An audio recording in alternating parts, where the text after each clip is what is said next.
अंधेरी रात थी, हवाएं तेज चल रही थीं और उस सन्नाटे में बस एक चीख गूंज रही थी।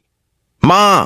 वो सरू थी, आंखों में आंसू, दिल में टूटे हुए सपने और आसपास बस ताने, गालियां और अपमान की दीवारें।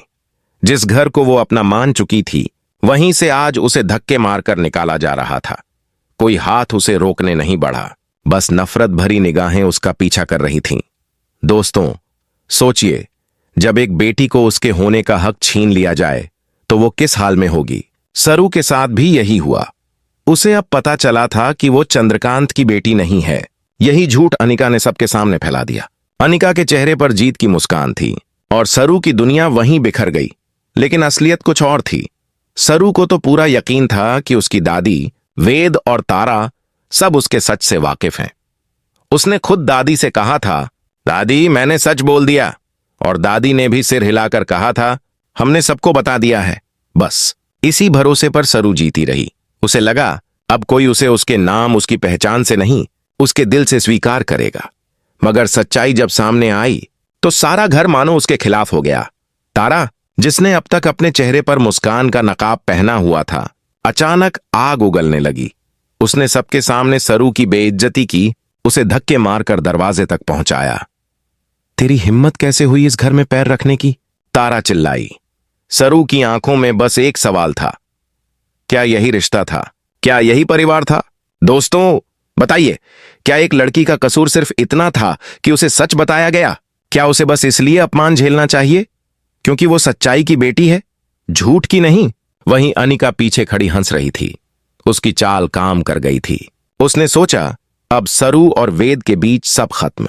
लेकिन तभी वहां चंद्रकांत और दादी पहुंचे। दोनों ने हाथ जोड़ लिए। सरू, हमें माफ कर दो, चंद्रकांत बोले। हमारे फैसले गलत थे। तुम हमारी बेटी जैसी हो। उनकी आंखों में ग्लानि थी, मगर अब बहुत देर हो चुकी थी। सरू का भरोसा टूट चुका था। तारा ने गुस्से से चीखा, अब ये नाटक बंद करो, ये लड़की मेरी बहू बनने लायक नहीं। वेद ने आगे बढ़कर सरू का हाथ थाम लिया। वो कहीं नहीं जाएगी। कमरे में सन्नाटा छा गया। तारा के चेहरे पर क्रोध, अनिका के चेहरे पर डर और सरू के चेहरे पर हैरानी। वेद बोला, सरू ने मुझसे कुछ नहीं छिपाया। उसने सच बताया था और मैं उस पर भरोसा करता हूं। दोस्तों, क्या आप सोच सकते हैं ऐसे वक्त में एक इंसान का साथ कितना मायने रखता है? जब सारी दुनिया खिलाफ हो और एक हाथ साथ देने को बढ़े, वही तो प्यार है, वही तो हिम्मत है। लेकिन तारा को यह मंजूर नहीं था। उसने गुस्से में वेद को थप्पड़ मार दिया। मां बाप के खिलाफ बोलना सिखा दिया इसने तुम्हें? वेद चुप रहा, मगर उसकी आंखों में जिद थी। मैं अपने प्यार से पीछे नहीं हटूंगा। पर रात गहराती गई और हालात बदलते गए। वेद खुद अंदर से टूट चुका था। वो सरू से प्यार करता था, मगर परिवार की नाराजगी ने उसे अंदर से खोखला कर दिया था। उसने गुस्से में सरू से कहा, क्यों किया तुमने ऐसा? तुमने मुझे मुश्किल में डाल दिया। सरू कुछ नहीं बोली, बस अपनी मां सरूजा को याद करने लगी। आंसू उसकी पलकों से गिरते गए और उसके दिल में एक ही पुकार थी, मां अब तो आ जाओ। इसी पुकार को जैसे सरूजा ने सुन लिया। दूर गांव में बैठी वो मां अचानक बेचैन हो उठी। मेरी बेटी, मेरी सरू। उसका दिल कांप गया। वो तुरंत उठ खड़ी हुई। अब बहुत हुआ, उसने कहा, अब कोई मेरी बेटी को रुलाएगा नहीं। अगले दिन जब वो हवेली के दरवाजे पर पहुंची, सबकी आंखें फटी रह गईं। सरूजा की आंखों में दर्द नहीं, तूफान था। किसने मेरी बेटी को हाथ लगाया? उसने गरजती आवाज में कहा। घर में सन्नाटा छा गया। तारा ने कोशिश की बात पलटने की। देखिए, आपकी बेटी ने। बस! सरूजा चीखी, मेरी बेटी ने कुछ गलत नहीं किया। गलती उन लोगों की है जो उसे अपनाने से डर गए। वेद आगे बढ़ा, मां, मैं सरू से प्यार करता हूं। सरूजा ने उसकी तरफ देखा।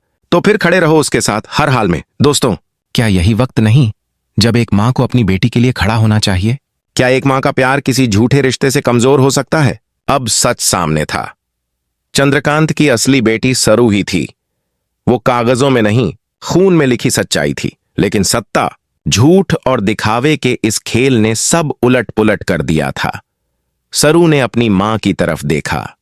उसकी आंखों से आंसू नहीं, सुकून बह रहा था। मां, अब मुझे डर नहीं लगता, उसने कहा। अब मैं जानती हूं मेरा हक मेरा है। वेद उसके पास आया, और मैं हमेशा तुम्हारे साथ रहूंगा। तारा पीछे हट गई। उसकी आंखों में हार थी। अनिका की चालें वहीं खत्म हो गईं। सारा घर उस दिन पहली बार झुका, सच्चाई के आगे, एक बेटी के आत्मसम्मान के आगे। सरूजा ने सरू का हाथ थामा। चल, अब चल बेटा, ये दुनिया अब तुझे पहचान लेगी। वेद बोला, नहीं मां, अब ये घर ही सरू का है। अब कोई इसे निकाल नहीं सकेगा। और जैसे ही सूरज की पहली किरण उस घर की दहलीज पर पड़ी, सरू के चेहरे पर मुस्कान लौटी। एक नई शुरुआत की, एक नई पहचान की। दोस्तों बताइए, क्या आपको लगता है कि सच्चाई की जीत हमेशा देर से होती है, लेकिन होती जरूर है? अपनी राय जरूर बताइए, क्योंकि कभी कभी आपकी एक बात किसी टूटे दिल को हिम्मत दे सकती है। और इस तरह सरू की कहानी वहीं खत्म नहीं हुई, वो तो अब शुरू हुई थी। सच, हक और इज्जत की लड़ाई से अगली सुबह हवेली के आंगन में गहरी खामोशी थी। पर उस खामोशी के पीछे एक तूफान छिपा था, सरू के दिल का, वेद के मन का और सरूजा की आंखों का। सरू एक कोने में बैठी थी, बाल बिखरे, चेहरे पर थकान और आंखों में वो सन्नाटा जो सब कुछ कह जाता है। वो सोच रही थी, क्या प्यार हमेशा इतना मुश्किल होता है? क्या सच्चाई का रास्ता हमेशा अकेले चलना पड़ता है? इसी बीच सरूजा कमरे में दाखिल हुई। उसकी चाल में अब डर नहीं था, बस आग थी। सरू, उसने कहा, आंसू पोंछ दे, अब रोने का वक्त चला गया है, अब लड़ने का वक्त है। सरू ने मां की तरफ देखा।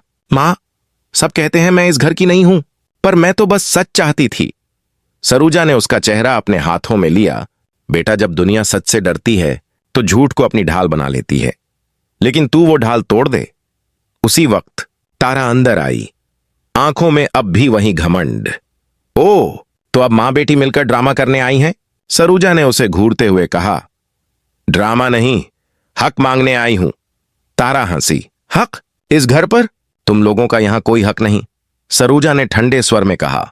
तो चलो आज सच्चाई सामने रखते हैं। इस घर की असली बेटी कौन है? दोस्तों, क्या आपको लगता है कि सच को जितना छिपाया जाए वो उतना ही उजागर होकर सामने आता है? अपनी राय बताइए, क्योंकि आगे जो होने वाला है वो सब कुछ बदल देगा। वहीं वेद सीढ़ियों पर खड़ा सब देख रहा था। उसकी आंखों में बेचैनी थी। वो अपने परिवार और अपने प्यार के बीच फंसा हुआ था। तारा ने उस पर चिल्लाकर कहा, वेद, तू भी इनके साथ है? वेद चुप था, लेकिन उस चुप्पी में उसकी बगावत छिपी थी। वो आगे बढ़ा और बोला, हां, मैं सरू के साथ हूं। उसने कुछ गलत नहीं किया। गलतियां तो हमने की हैं जो उसे अपनाने से डर गए। सारा घर जैसे कांप गया। अनिका के चेहरे पर अब डर था। उसने सबको भड़काने की कोशिश की। देखिए, ये सब नाटक है। सरू और उसकी मां बस हमारी इज्जत बिगाड़ना चाहती हैं। पर चंद्रकांत चुप नहीं रहा। उसने सबके सामने वो पुरानी फाइल खोली, जिसमें पुराने कागज थे, कुछ तस्वीरें और एक सच जो बरसों से दफन था। ये देखो, उसने कहा, ये मेरा और सरूजा का बच्चा है। सरू, ये हमारी बेटी है। कमरा सन्न हो गया। तारा पीछे हट गई। उसकी आंखों से डर झलक रहा था। नहीं, ये झूठ है, वो चिल्लाई। नहीं, चंद्रकांत ने कहा, झूठ वो था जो हमने इतने साल जिया। सरू के आंसू बह निकले। सरूजा ने अपनी बेटी को सीने से लगा लिया। देखा बेटा, सच आखिरकार जीत गया। दोस्तों, सोचिए, क्या सच्चाई की जीत से ज्यादा खूबसूरत पल कोई और हो सकता है? लेकिन कहानी यहीं खत्म नहीं होती। असली परीक्षा तो अब शुरू हुई थी। तारा ने गुस्से में सब तोड़ना शुरू कर दिया। फूलदान, तस्वीरें, यादें, सब बिखर गए। तुम सबने मुझे धोखा दिया, वो चिल्लाई। अनिका उसकी तरफ भागी। तारा, संभालो खुद को। लेकिन तारा अब पागलपन की हद पार कर चुकी थी। अगर ये लड़की इस घर में रही तो मैं इस घर को छोड़ दूंगी, वेद बोला। तो तुम छोड़ दो, क्योंकि अब ये घर झूठ के लिए नहीं, सच्चाई के लिए जिएगा। तारा ने उसे घूरा। तू मेरी बातों के खिलाफ बोल रहा है? वेद ने कहा, मैं इंसाफ के लिए बोल रहा हूं। सरू के कदम पीछे हटे। वो डर गई। वेद, छोड़ दो, ये झगड़ा मत बढ़ाओ, उसने धीरे से कहा। वेद मुस्कुराया। अब बहुत देर हो चुकी है सरू। अब ये लड़ाई सिर्फ तुम्हारी नहीं, हमारी है। दोस्तों, बताइए, क्या एक बेटा अपनी मां के खिलाफ जाकर सही कर रहा है, या प्यार के लिए खड़ा होना ही असली हिम्मत है? अपनी सोच कमेंट में जरूर बताइए। अब सरूजा ने फैसला लिया, अगर ये घर मेरी बेटी का नहीं तो मैं इसे अपने साथ ले जाऊंगी। चंद्रकांत ने तुरंत कहा, नहीं सरोजा, अब समय है कि हम सब अपनी गलती सुधारें। सरू इस घर में रहेगी अपनी असली पहचान के साथ। इतना सुनते ही अनिका ने चाल चली। उसने सबके सामने कहा, ठीक है, मान लो सरू तुम्हारी बेटी है, लेकिन क्या वो इस घर की बहू बनने के लायक है? वो वेद की तरफ मुड़ी। क्या तू इसे अपना पाएगा जब पूरा समाज इसका मजाक उड़ाएगा? वेद ने दृढ़ नजर से कहा, प्यार की कोई जात, नाम या पहचान नहीं होती, और जो इसे नहीं समझे वो प्यार के काबिल नहीं। इस एक वाक्य ने सबका दिल हिला दिया। सरू के चेहरे पर पहली बार सुकून दिखा। उसने कहा, अब मैं डरूंगी नहीं, अब मैं किसी झूठे रिश्ते के साए में नहीं जीऊंगी। घर में पहली बार सच्चाई की हवा चली। जो दीवारें सालों से झूठ पर खड़ी थीं, वो गिरने लगीं। चंद्रकांत ने सबके सामने हाथ जोड़कर कहा, आज मैं स्वीकार करता हूं, सरू मेरी बेटी है, और जो भी इसे ठुकराएगा वो मुझसे नहीं रहेगा। तारा पीछे हटी, आंखों में आंसू आ गए। मैंने कभी सोचा नहीं था कि मेरी नफरत इतनी भारी पड़ेगी। वो धीरे से मुड़ गई और पहली बार उसकी आवाज कांपी, माफ कर दो सरू। दोस्तों, क्या नफरत के बाद माफी इतनी आसान होती है, या जख्म कभी सच में भरते हैं? सरू ने बस इतना कहा, मां ने सिखाया है, माफ करना सबसे बड़ा बदला है। वो मुस्कुराई और पूरे घर में जैसे रोशनी फैल गई। वेद ने आगे बढ़कर कहा, अब ये घर फिर से जिएगा, सच्चाई के साथ। सरूजा ने आसमान की तरफ देखा। मेरी बेटी को उसका हक मिल गया, अब मेरी आत्मा को सुकून मिलेगा। और हवेली के आंगन में जहां कभी चीखें गूंजती थीं, आज शांति थी। एक मां की जीत, एक बेटी की पहचान और एक बेटे के साहस की कहानी पूरी हुई। दोस्तों, बताइए, अगर आप सरू की जगह होते तो क्या इतना सब झेलने के बाद माफ? रात का सन्नाटा फिर लौट आया था, लेकिन इस बार हवेली में डर नहीं था, एक अनकही राहत थी। बारिश की हल्की बूंदें खिड़की पर गिर रही थीं, मानो आसमान भी उस दर्द को धो देना चाहता हो जो बरसों से सरू और उसकी मां सरूजा के दिल में जमा था। सरू आईने के सामने खड़ी थी, चेहरे पर हल्की मुस्कान, पर आंखों में वो गहराई जो सिर्फ वो जानती थी जिसने सब खोकर भी खुद को पाया हो। अब सब खत्म हो गया मां, उसने कहा, अब किसी को कुछ साबित करने की जरूरत नहीं। सरूजा पीछे से बोली, नहीं बेटा, अब शुरू हुआ है असली सफर। अब तू वो सरू बनेगी जो अपने सच के दम पर जिएगी, किसी के नाम या रिश्ते की मोहताज नहीं। दोस्तों, सोचिए, जब एक लड़की अपने दर्द को ताकत बना लेती है तो फिर दुनिया की कोई ताकत उसे झुका नहीं सकती। क्या आपको नहीं लगता कि सच्चाई भले देर से सामने आए, लेकिन जब आती है तो सब कुछ बदल देती है? वेद धीरे धीरे कमरे में आया। उसकी आंखों में थकान थी, मगर चेहरे पर सुकून। सरू, उसने कहा, आज बहुत कुछ बदल गया है, लेकिन मैं चाहता हूं कि तू अब खुद को कभी कमजोर मत समझना। सरू मुस्कुराई, अब मैं वो सरू नहीं जो दूसरों की पहचान में जीती थी, अब मैं बस अपनी सच्चाई हूं। वेद ने उसकी तरफ देखा, और मैं तेरी उस सच्चाई के साथ हमेशा रहूंगा। तभी पीछे से तारा आई। उसके कदम धीमे थे, आंखों में नमी। सरू, उसने धीरे से कहा, मुझे माफ कर दो। मैंने तुम्हारे साथ बहुत बुरा किया। मैंने वो सब कहा जो किसी को नहीं कहना चाहिए था। सरू चुप रही। हवा थम गई। पूरे कमरे में बस तारा की कांपती आवाज गूंज रही थी। मुझे लगा मैं सब जानती हूं, लेकिन मैं अंधी थी, अपनी सोच, अपनी नफरत में। सरू ने उसकी तरफ देखा। आप मां हैं और मां कभी गलत नहीं होती, बस कभी कभी हालात उसे गलत दिखा देते हैं। दोस्तों, क्या आपको लगता है कि दिल से निकली माफी सब दर्द मिटा सकती है? क्या आप किसी ऐसे इंसान को माफ कर सकते हैं जिसने आपको तोड़ दिया हो? अपने जवाब जरूर लिखिए, क्योंकि कई बार आपकी सोच ही किसी कहानी का नया अंत बन जाती है। फिर सरू ने आगे बढ़कर तारा के पैर छुए। तारा ने उसे गले से लगा लिया। वो गले लगना सिर्फ माफी का नहीं, एक रिश्ते के फिर से जन्म का प्रतीक था। वेद ने मुस्कुराकर कहा, अब ये घर फिर से पूरा लग रहा है, लेकिन कहानी अभी थोड़ी बाकी थी। अनिका, जो अब तक सब कुछ अपने हाथ में लेने की कोशिश कर रही थी, अब अकेली थी। वो कोने में बैठी थी, चेहरे पर डर और दिल में पछतावा। सरू उसके पास गई और बोली, अनिका, तुम्हारे कारण मैंने बहुत कुछ खोया, लेकिन शायद अगर तुम न होती तो मैं खुद को नहीं पहचान पाती।